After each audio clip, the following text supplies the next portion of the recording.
இங்க ஈஸ்வரி இருந்துகிட்டு எப்படியாவது பாக்கியாவையும் கோபியும் ஒன்னா சேர்க்கணுங்கிறதுக்காக பயங்கரமா போராடிக்கிட்டு இருக்காங்க. அதே நேரத்துல அவங்க திட்டமெல்லாம் போட்டு இந்த பக்கம் வந்து கோபி கிட்ட இருந்து ராதிகாவை பிரிக்கிறதுக்காக பயங்கரமா வந்து வேலை பார்த்துட்டு இருக்காங்க. இன்னொரு பக்கம் இங்க இனியாவும் செலியனும் சேர்ந்துகிட்டு கண்டிப்பா வந்து அம்மா கூட கண்டிப்பா வந்து இங்க கோபி சேர்ந்தார் அப்படின்னா நல்லா இருக்கும், சொல்லப்போனா அவங்களோட வாழ்க்கை மறுபடியுமே நல்லா இருக்கும்னு சொல்லி அவங்களுமே யோசிச்சுக்கிட்டு இருக்காங்க. ஆனா இன்னொரு சைடு எப்பவும் போல ராதிகா பயங்கரமா வருத்தப்பட்டு இருக்காங்க.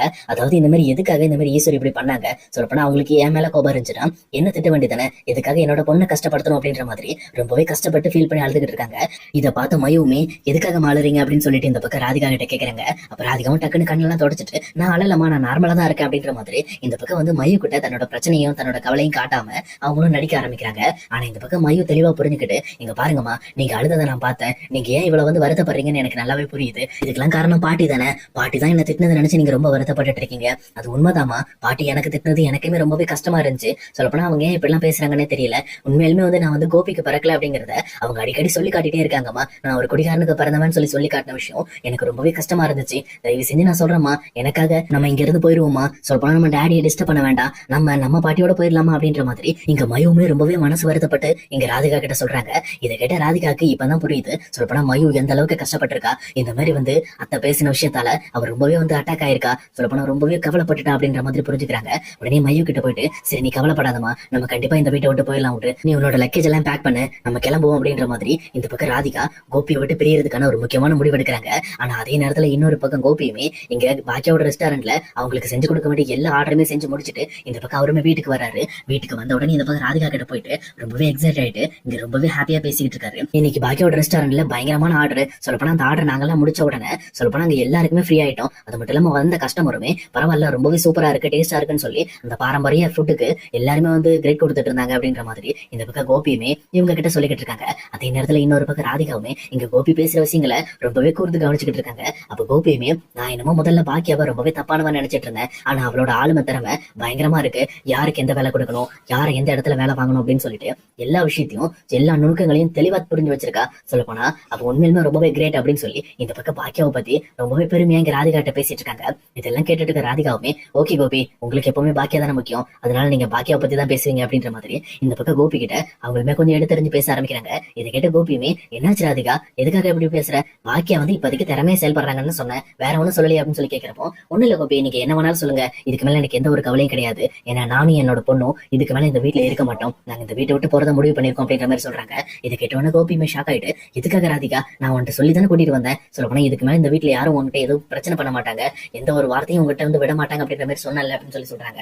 இதை கேட்டவொன்னே ராதிகாவுமே, ஓ அப்படியா, அப்படின்னா இது வரைக்கும் யாரும் இந்த வீட்டுல வந்து எனக்கும் என் பொண்ணுக்கு தெரியவும் எந்த ஒரு வார்த்தையும் விடல நினைக்கிறீங்களா, உங்க அம்மா என்ன பேசுறாங்க தெரியுங்களா, மயு கிட்ட போயிட்டு அந்த பச்சை குழந்தை கிட்ட போயிட்டு என்ன சொல்லி வச்சிருக்காங்க, நீ ஒரு குடிகாரனோட மக, நீ எதுக்காக என்னோட பையனை நீ டாடி டாடின்னு சொல்லிட்டு இருக்கேன்னு சொல்லி அவரோட மனசு ரொம்பவே வருத்தப்படுற மாதிரி இப்படி ஒரு விஷயத்த அவங்க சொல்லி வச்சிருக்காங்க. இதெல்லாம் நியாயமா, இப்படிப்பட்ட ஒரு வார்த்தையை ஒரு பெரியவங்க சொல்லுவாங்களா அப்படின்ற மாதிரி இங்க ராதிகா ரொம்பவே கொதிக்க ஆரம்பிக்கிறாங்க. இதை பார்த்த கோபிக்கு ஒண்ணுமே புரியல, என்ன ராதிகா சொல்ற, இந்த விஷயம் எனக்கு தெரியாது, நீ என்கிட்ட சொல்லியிருந்தா நான் அவங்க கிட்ட கேட்டிருப்பேன் அப்படின்ற மாதிரி சொல்றாங்க. உடனே இதை கேட்ட ராதிகாவுமே, ஓஹோ, நான் சொல்லிதான் இதெல்லாம் உங்களுக்கு தெரியணுமா, நீங்க இந்த விஷயத்தெல்லாம் கவனிக்க மாட்டீங்களா, இதே வீட்டுல தானே நீங்களும் இருக்கீங்க, உங்களுக்கு எப்பவுமே உங்களோட பையன் உங்களோட பொண்ணு தான் ரொம்ப முக்கியமா படுறாங்க, ஆனா என்னோட பொண்ணு மேல உங்களுக்கு அக்கறை இருக்கிற மாதிரியே தெரியல, அவளுக்கு இந்த வீட்டுல என்ன நடக்குது, யார் யாரெல்லாம் அவளை கஷ்டப்படுத்துறாங்க, இந்த மாதிரி எந்த விஷயத்தையும் தெரிஞ்சுக்காம நீங்க பாட்டுல உங்க வேலையை பார்த்துக்கிட்டு இருக்கீங்க, உங்களுக்கு உங்க வேலை தானே முக்கியம், நாங்கெல்லாம் முக்கியம் கிடையாதுன்னு, நாங்க சும்மா தானே உங்க கூட இருக்கோம் அப்படின்ற மாதிரி இந்த பக்கம் ராதிகா இங்க கரெக்டா கோபியை நாக்கப்படுங்கிற மாதிரி கேள்வி கேட்டுட்டு இருக்காங்க. இதை கேட்டு கோபியுமே, இல்ல ராதிகா, நான் மயுவை கவனிச்சுட்டு தான் இருந்தேன், பட் ஆனா இந்த விஷயம் எனக்கு தெரியாது, உண்மையிலுமே மயு மேல நான் அன்பு வச்சிருக்கேன் அப்படின்ற மாதிரி இங்க கோபியுமே பேச ஆரம்பிக்கிறாரு. ஆனா ராதிகாவுமே, உங்களோட அன்பு எல்லாத்தையும் இனியா மேலே கொண்டு போய் வைங்க, இனிமேல் நீங்க மயு மேல அன்பு வைக்க வேண்டாம், சொல்லப்போனா நீங்க அன்பு வைக்கிறேன்னு சொல்லி அவரை ரொம்பவே கஷ்டப்படுத்திட்டு இருக்கீங்க அப்படின்ற மாதிரி இங்க ராதிகா எடுத்தறிஞ்சு பேசுறாங்க. அதே நேரத்துல இங்க இவங்க ரெண்டு பேரும் சண்டை போட்டு இருக்க சவுண்ட கேட்டு டேரக்டா இங்க ஈஸ்வரி வந்துடுறாங்க. வந்தது மட்டும் இல்லாம, என்ன என் பையன் நீ வந்து குரல்ல வசித்து பேசிட்டு இருக்க, இந்த மாதிரி எல்லாம் பேசுறவளை வச்சுக்காது அப்படின்ற மாதிரி ராதிகா கிட்ட சண்டைக்கு போறாங்க. அதே நேரம் இங்க கோபியுமே, ஆமா நீங்க மயு கிட்ட ஏதாவது பேசுனீங்களா அப்படின்ற மாதிரி கேக்குறாங்க. உடனே ஈஸ்வரி இருந்துகிட்டு, பத்த வச்சுட்டாளா, என் பையன் கிட்ட எல்லாத்தையும் பத்த வச்சுட்டாளா, மறுபடியும் என் பையனுக்கும் எனக்கும் சண்டை இழுக்கிறதுக்காக ட்ரை பண்றாப்பா அப்படின்ற மாதிரி நாடகத்தை போட ஆரம்பிக்கிறாங்க. ஆனா இதை தெளிவா புரிஞ்சுக்கிட்ட ராதிகாவுமே, இங்க பாருங்க, நீங்க என் பொண்ணு கிட்ட பேசுனீங்கிற விஷயத்த நான் இப்பதான் கோபி கிட்ட சொன்னேன், அதை விட முக்கியமா நீங்க என்ன பேசுனீங்கன்ற விஷயத்த நீங்களே வாயை திறந்து சொல்லுங்களேன், நீங்க தான் ரொம்ப தைரியசாலியான ஆளாச்சு, அப்புறம் என்ன அப்படின்ற மாதிரி கேக்குறாங்க. உடனே ஈஸ்வரியுமே இந்த மாதிரி ராதிகா தன்னை மதிக்காம பேசினது கேட்டு ரொம்பவே கோவப்பட்டுட்டு, ஆமா நான் பேசுனேன் இல்லாமலாம் சொல்ல மாட்டேன்னு, கண்டிப்பா நான் பேசினேன், மயுவை பேசினேன், அவளே வேற யாரோ ஒரு குடிகாரனுக்கு பிறந்த குழந்தை, அவ எதுக்காக என்னோட பையனை டாடி டாடின்னு கூப்பிடணும், சொல்லப்போனா அதுக்கு அவளுக்கு என்ன உரிமை இருக்கு அப்படின்ற மாதிரி இங்க பயங்கரமா வந்து கோபத்தோட ஈஸ்வரி பேச ஆரம்பிக்கிறாங்க. இதை கேட்ட உடனே இந்த பக்கம் கோபிக்கு புரியுது. ரொம்பவே டென்ஷன் ஆயிட்டு, என்னமா இது இப்படி பேசி வச்சிருக்கீங்க, ஒரு சின்ன குழந்தைகிட்ட எப்படி பேசணும்ன்ற கொஞ்சம் கூட உங்களுக்கு அறிவே கிடையாது அப்படின்ற மாதிரி இந்த பக்கம் ஈஸ்வரி திட்ட ஆரம்பிக்கிறாங்க. அதே நேரத்துல ஈஸ்வரியுமே, என்ன கோபி இது, நீ அவளுக்காக என்ன நீ விட்டு கொடுக்க போறியா? அவ என்னைக்கு உன் வாழ்க்கைக்கு வந்தாலோ அன்னையில இருந்து உன் வாழ்க்கை ரொம்ப கஷ்டமா இருக்கு. அதனாலதான் சொல்றேன், தயவு செஞ்சு இப்பவே அவளை விட்டுட்டு நீ மறுபடியும் நம்ம வீட்டுக்கே வந்துரு அப்படின்ற மாதிரி சொல்றாங்க. ஆனா இதை கேட்ட கோபியும் ரொம்பவே சைலண்ட் ஆயிடுறாரு. சொல்லப்போனா தான் வீட்டுல மறுபடியுமே எல்லாரையும் சமாளிச்சு ராதிகாவும் மையவும் இங்க கூட்டிட்டு வந்து நிம்மதியா வாழ முடியும்னு நினைச்சிருப்பாரு. ஆனா அது எதுவுமே நடக்காது அப்படிங்கறத புரிஞ்ச உடனே அவருமே ரொம்பவே அப்செட் ஆயிடுறாரு. அதே நேரத்துல மையவுமே இந்த பக்கம் ராதிகா கிட்ட அம்மா நம்ம முதல்ல கிளம்பலாமா, இங்க இருக்க வேண்டாமா, இங்க இருந்தானா மறுபடியுமே நம்மள ரொம்பவே கஷ்டப்படுத்துவாங்க இவங்க அப்படின்ற மாதிரி இந்த பக்கம் ஈஸ்வரியை பார்த்து சொல்றாங்க. உடனே இதை கேட்ட ஈஸ்வரியுமே, ஆமா நான் சொல்றது என்ன எல்லாம் பொய்யா, நான் சொல்றது எல்லாம் உண்மை தானே, என்ன உங்களுக்கு கஷ்டமா இருக்கு, உங்களுக்கு உண்மை சொன்னா கசகதான் செய்யும் அப்படின்ற மாதிரி மறுபடியுமே மையவையும் ராதிகாவையும் பயங்கரமா அவமானப்படுத்த ஆரம்பிக்கிறாங்க. உடனே மையவுமே ரொம்பவே கோவப்பட்டுட்டு அழுதுகிட்டு, இங்க பாருங்க, நீங்க எங்க இப்படி கஷ்டப்படுத்தி அவமானப்படுத்துறதுக்கு எல்லாத்துக்குமே நீங்க ஒரு நாள் அனுபவிப்பீங்க, அன்னைக்கு கண்டிப்பா உங்களுக்கு துணையா எங்க டாடி நிக்க மாட்டாரு அப்படின்ற மாதிரி இந்த பக்கம் மையம் சொல்லிட்டு இங்க ராதிகா பின்னாடி வந்துடுறாங்க. அதே நேரத்துல நீங்க ஈஸ்வரியுமே, இங்க பாரு இவ சின்ன பிள்ளையா எப்படி பேசிட்டு இருக்கா, சாபம் விட்டுட்டு இருக்கா, இவள போய் சின்ன பிள்ளைன்னு சொல்லி கோபி சொல்றானே அப்படின்ற மாதிரி மறுபடியுமே இங்க மையம் பக்கம் திரும்ப ஆரம்பிக்கிறாங்க.